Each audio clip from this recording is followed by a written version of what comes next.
வெளியில அடிக்கிற வெயில நம்மளால கட்டுப்படுத்த முடியாதுங்க. ஆனா நம்ம உடம்ப வந்து குளிர்ச்சியா வைக்கிறதுக்கு இந்த மாதிரி உணவுகள் எல்லாம் சேர்த்து கொஞ்சம் இந்த வெயில வந்து நம்ம சமாளிக்கலாம். கம்மங்கூழ் நான் ஏற்கனவே சட்டியில பண்ணது போட்டிருக்கேன். குக்கர்ல பண்றது எப்படின்னு கேட்டிருந்தாங்க. அவங்களுக்கான வீடியோங்க இது. கம்பு வந்து ஒரு சிறுதானியம் அப்படிங்கறதுனால கண்டிப்பா மினிமம் ஒரு 5 மணி நேரம் ஊற வைக்கணும்.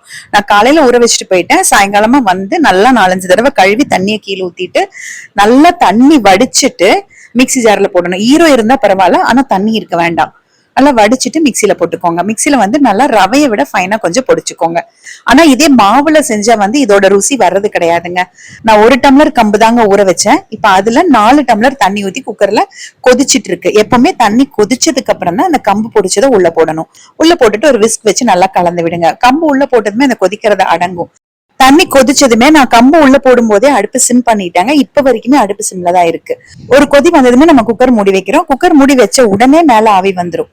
வந்த உடனே வெயிட் போட்டுருங்க. சிம்ல தான் இருக்கு அடுப்பு. 10 நிமிஷம் வச்சீங்க அப்படின்னா வெந்துரும். அடுப்பு ஆஃப் பண்ணிட்டு நல்லா விசில் இறங்கினதுக்கு அப்புறமா திறந்து பாத்துக்கோங்க. நான் பாத்தீங்கன்னா 4 டம்ளர் தண்ணி ஊத்தினதுனால அப்படியே கெட்டியா எல்லாம் ஆகாது. உங்களுக்கு வந்து கொஞ்சம் குழஞ்சுதான் இருக்கும்.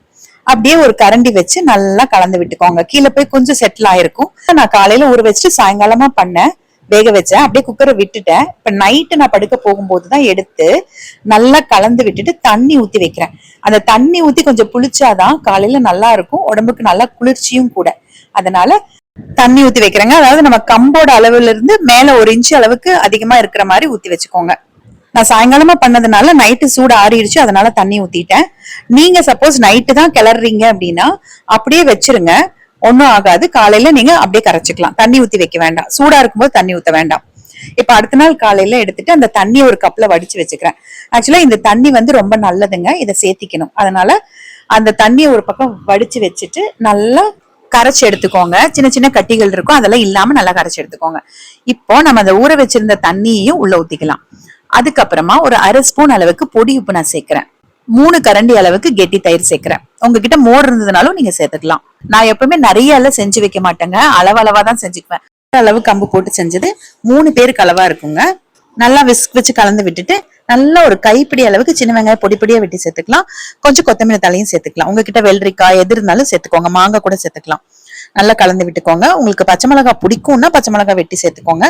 நான் வந்து ஹீட்ன்றதுனால அது சேர்க்கல, சும்மா வீடியோக்காக தான் வச்சேன் மேல.